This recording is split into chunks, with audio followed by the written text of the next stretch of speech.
The most important thing is to address any immediate medical concerns you have. Obviously, if you've got a very serious accident, and the ambulance comes, don't be afraid. The money will take care of itself later on. Take that ambulance ride. Go to the emergency room. Make sure you don't have any broken bones, that you don't have any internal injuries, that your life isn't threatened. Other than that, if you can wait a day or two for medical care, then what you want to do is try to confirm. Make sure you know who the other driver is. Make sure you've got their tag number. Do your best to get their insurance information. And by the way, that's why it's always important to call the police. No matter what anybody else says, you get on the phone, call the police, tell them there's been an accident, ask them to come. Because a police report from a trained, experienced eye of a policeman is very important. You know you're not at fault, but when the policeman goes down on paper and explains why you're not at fault and how it is the other driver's at fault, that's a great benefit to your case. So you want to do that too. And remain calm, don't get into any confrontation with the other driver.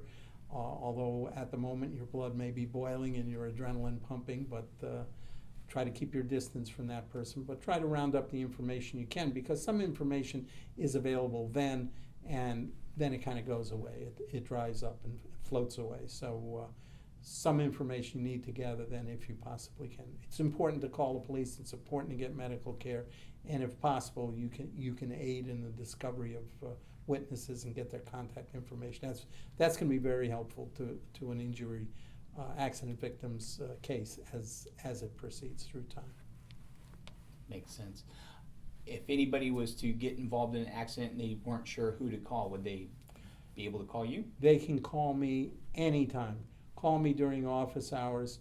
You probably see my phone number on the screen. Ask for me, David Rosenberg. It doesn't matter if I become your attorney or not, you become my client or not. You're in a tough spot then and there. I'm happy to give you some advice, steer you in the right direction so you don't hurt yourself and you don't hurt your case.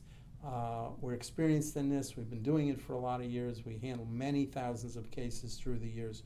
Call us. We'll give you some quick advice that'll be meaningful to you, helpful, so you don't mess up some things that could easily be messed up at the beginning of a case. So give me a call. It's not hard to get through to me. Call my number, and all you have to do is say, I've just been in an accident. I need to speak to an attorney. You'll speak to me or somebody else in my office almost immediately. We're not going to take a statement through a paralegal or an assistant or a secretary. You're going to talk to a lawyer and you're going to get some valuable advice, and you're going to get it quickly. Excellent, sir. Thank you so very, very much. Thank you, Wes. Nice to see you again. Nice to see you too.